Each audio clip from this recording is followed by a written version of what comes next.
Deixa eu só ver onde que nós... Na parte de configuração urbana do Brasil, né? Eu vou pegar o início do capítulo para a gente ir dando uma pontuada em algumas coisas. Se surgirem dúvidas, se vocês quiserem falar alguma coisa, perguntar, me interrompam, por favor. Então, eu já dei essa aula, tá? Eu usei um material em PowerPoint, que inclusive vocês têm no Classroom, para falar da origem das cidades brasileiras, né? Que surgiram com a chegada dos portugueses, os ciclos econômicos, tal, né? Algumas tiveram formação religiosa, né? Cresceram ao redor de igrejas, outras são cidades portuárias, né? Que surgiram por conta da presença dos portos, Rio de Janeiro, aquela coisa toda, Santos, né? Então, isso já ficou falado antes das férias, tá? Esse é o capítulo 4, tá? Urbanização do Brasil, a partir da página 526, tá bom? Então, aqui eu só vou pontuar alguma coisa em termos de tabela, de gráfico e tal. Ó, isso aqui eu falei para vocês, povoamento no século XVI, né? Então, essas eram as principais vilas ou cidades, né? Se assim podemos chamar, que nós tínhamos no início da colonização de Portugal no Brasil. Essas cidades tinham uma característica predominantemente comercial, né? Então, era um centro de negócios para os fazendeiros, né? Um centro de negócio para os proprietários, comerciantes, tanto de produtos fornecidos pelo Brasil ou comprados pela região do Brasil,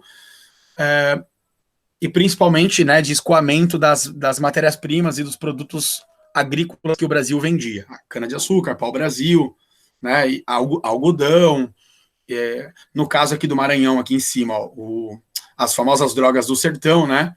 A baunilha, o cacau, a noz moscada, pimenta, tá? E tanto em Maranhão quanto no sul da Bahia, o algodão, que tiveram presença exponencial aí em alguns períodos, né? E lá no século XIX para o XX, a borracha, né? No caso da Amazônia, tá? Acre, Manaus, essas regiões. E o ouro em Minas, né? Eu acho que é importante citar no período colonial, tá? Avançando, esse mapa do Brasil político atual, então, é importante vocês guardarem para conhecimento de geografia do Brasil e principalmente para o vestibular, que a formação das cidades, dos municípios, né, e dos estados brasileiros, dos 26 estados, dos 5.570 municípios, eles seguem uma linha de colonização, tá? Então, o mesmo traçado que foi feito pelo Martim Afonso de Souza, lá em 1532, quando ele traçou o famoso Tratado de Tordesilhas, e depois, desculpa, das capitanias hereditárias, estou confundindo, tá? Quando ele traçou o linhado lá das capitanias hereditárias, que são 15 grandes faixas de terra que foram organizadas para que o rei de Portugal doasse elas para pessoas que pudessem produzir, né, e desenvolver a economia no Brasil. Deixa eu só dar um F11 aqui, que eu acho que vai ficar melhor. Aí. Então, a partir das capitanias hereditárias, o Brasil começou a fundar aí as suas vilas, tal, né, tanto no litoral quanto no interior.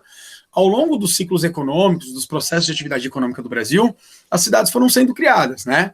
Durante muito tempo, o interior do Brasil basicamente não foi muito ocupado e era ocupado basicamente por indígenas, por grupos e comunidades indígenas e quilombolas, né? Os escravos que fugiam, né, das fazendas e muitas vezes fundavam quilombos em outras regiões mais ao interior do Brasil. E com o passar do tempo, principalmente após a segunda metade da primeira para a segunda metade do século XX, houve um processo de integração do território brasileiro, tá? Então, com Vargas e depois, principalmente com Juscelino Kubitschek, o Brasil deu origem à fundação de Brasília, né? Que é um pedaço de Goiás que virou Distrito Federal. E aí, a partir da fundação de Brasília, nós temos de fato uma integração territorial no Brasil, aonde vão surgir rodovias federais que vão interligar outros estados à capital federal.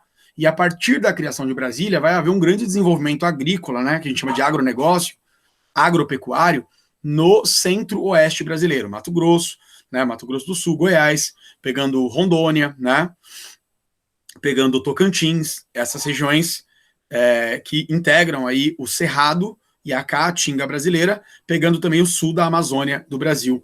Hoje já muito integrado por rodovias e está havendo, dos anos 90 para cá, uma ampliação da malha ferroviária e hidroviária, principalmente ligando o centro-oeste brasileiro com os portos da região norte do Brasil, Pará e Maranhão. Tá? Por quê, professor? Porque o agronegócio no Brasil, ele é predominante no centro-oeste brasileiro. E o escoamento das mercadorias, da carne, da soja, 80% da nossa soja é vendida para a China, a outra parte é vendida para a Europa e outros países.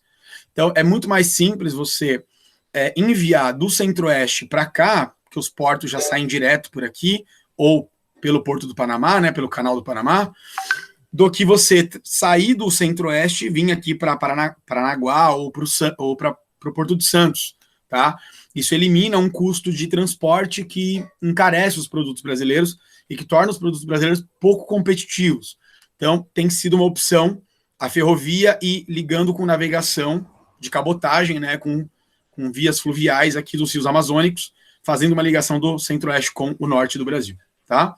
Por isso, hoje o Brasil tem uma integração e, apesar de ainda não ser uma região tão ocupada, o centro-oeste é a região que tem uma maior tendência de urbanização no Brasil, justamente porque está havendo um grande avanço econômico por conta do agronegócio.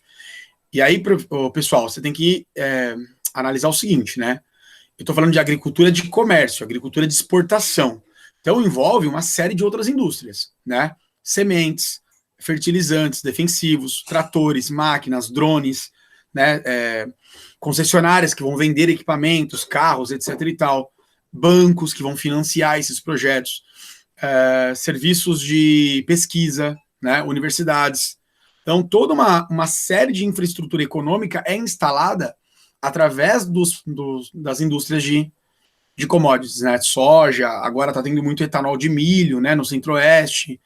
Então, sim, é uma região que virou meio que um Vale do Silício brasileiro, né? Uma São Francisco do Brasil, ou seja, uma região que envolve muito dinheiro, envolve muita tecnologia e por isso está se urbanizando cada vez mais. Deu para entender, segundão, até aqui?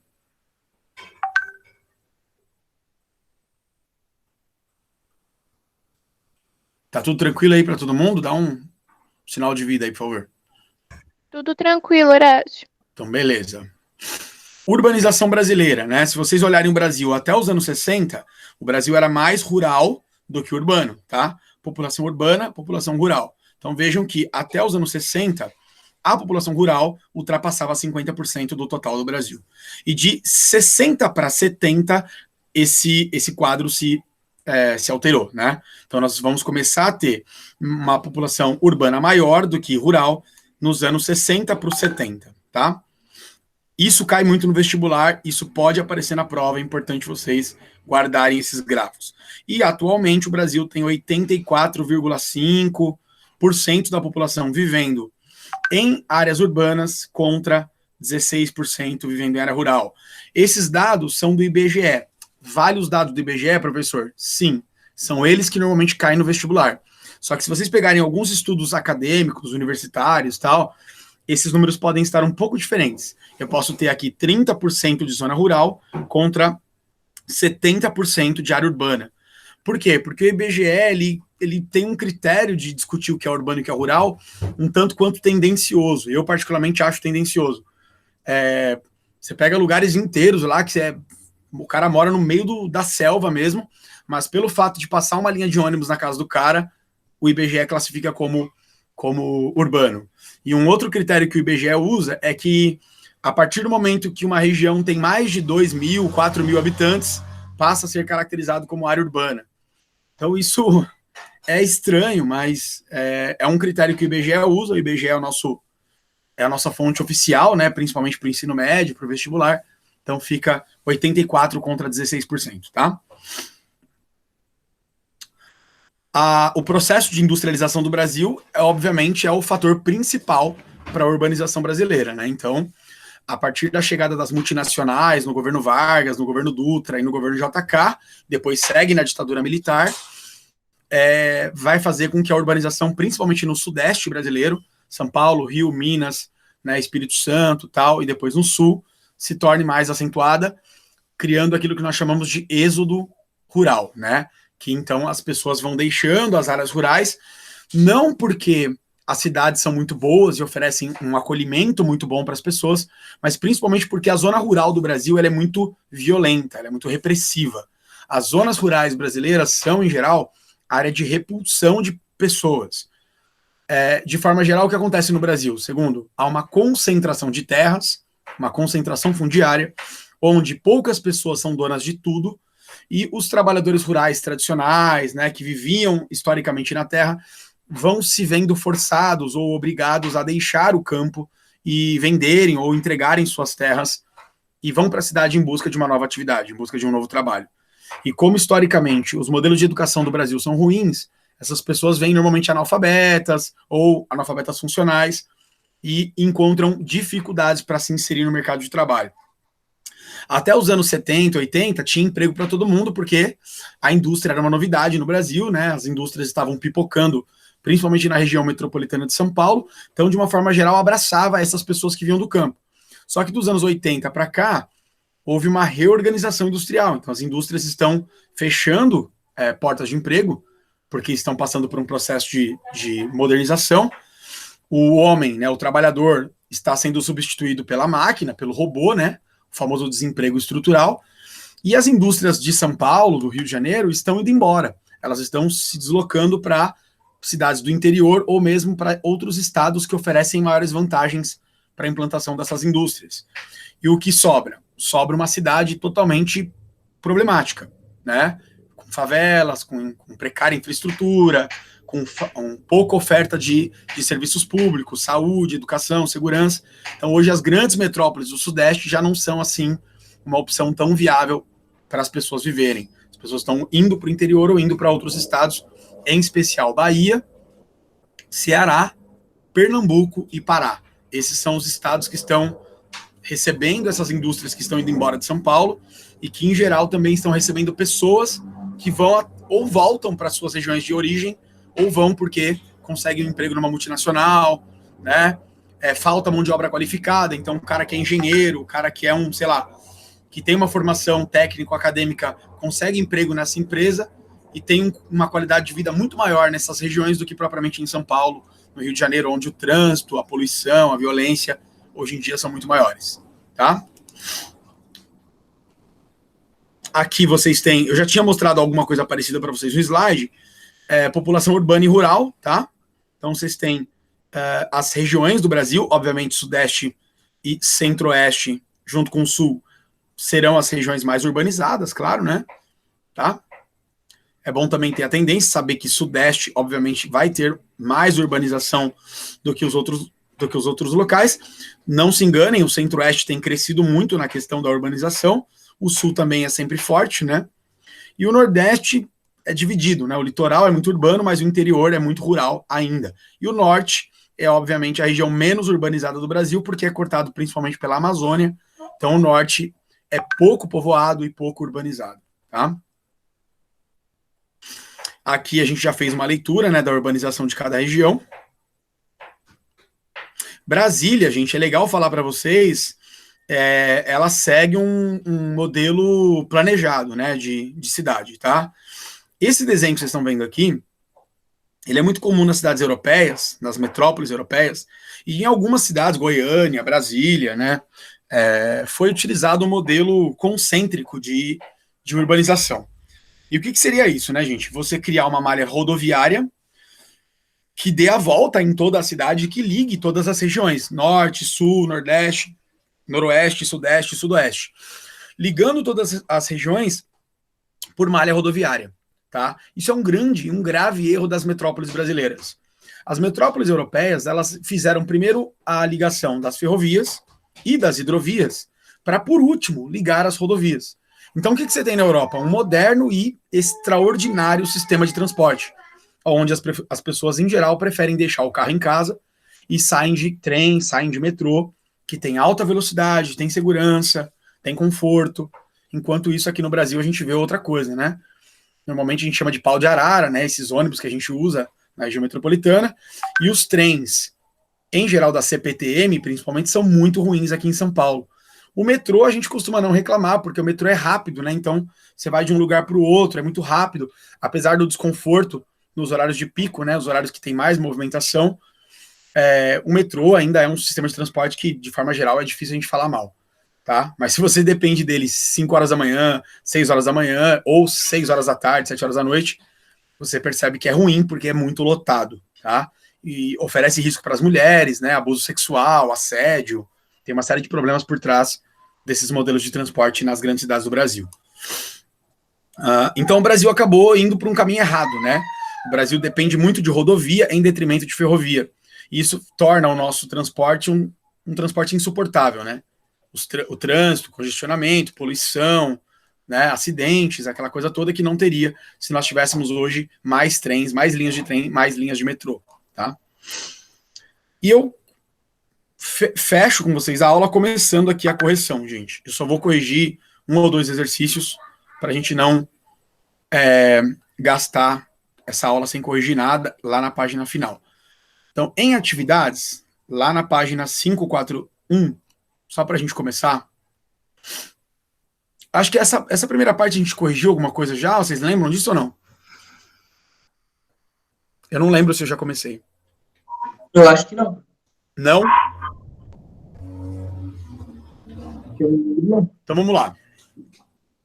A ocupação do território brasileiro pelos colonizadores portugueses começou em 1500, né, e sistematicamente a partir de 1530, né, com as capitanias hereditárias, iniciando-se pelo litoral e depois indo para o interior do país, né? E levou muito tempo até que o Brasil tivesse o território que ele tem hoje, obviamente, né? Com a fundação das primeiras vilas, como São Vicente, 1532, Porto Seguro, 35, Natal, 1593. Esse processo de ocupação do território teve influência direta sobre a urbanização brasileira. Cite algumas delas. Sim, né? Nós temos as cidades portuárias, né? E cidades que são, em geral, vilas antigas que foram colonizadas e que eram áreas de entrada e saída de mercadorias das fazendas, dos territórios de produção do Brasil, e também muito influenciadas pela Igreja Católica, que criava igrejas e escolas para catequizar os índios, aquela coisa toda, e que hoje são cidades históricas e tudo mais, né? Ou portuárias, ou históricas e religiosas. Então nós temos esse exemplo.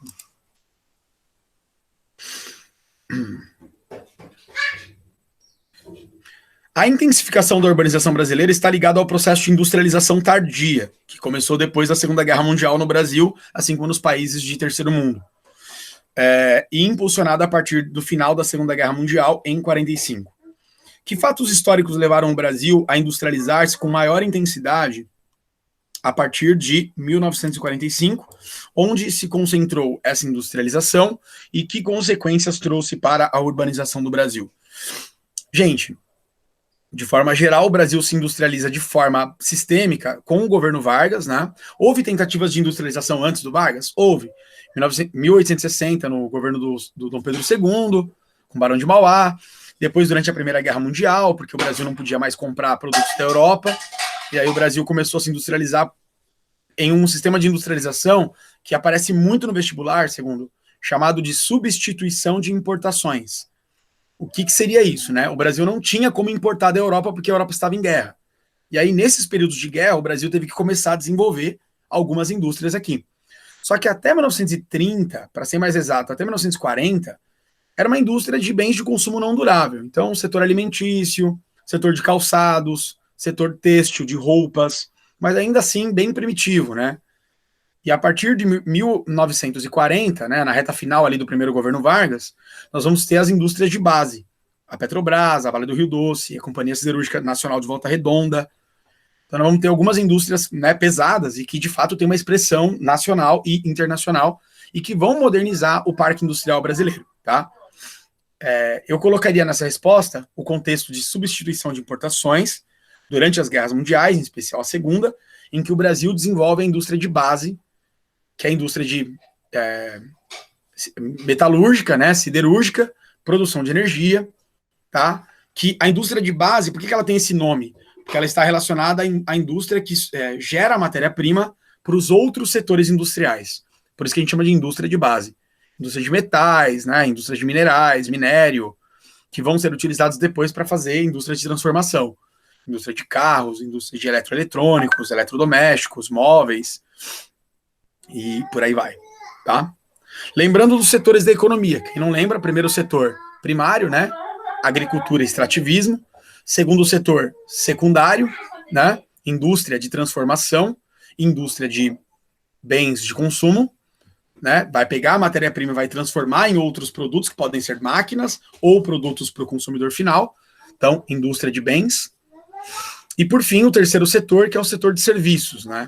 Que aí envolve o quê? Informação, atendimento, consultoria, então, serviços médicos, serviços de educação, serviços bancários, financeiros, e por aí vai.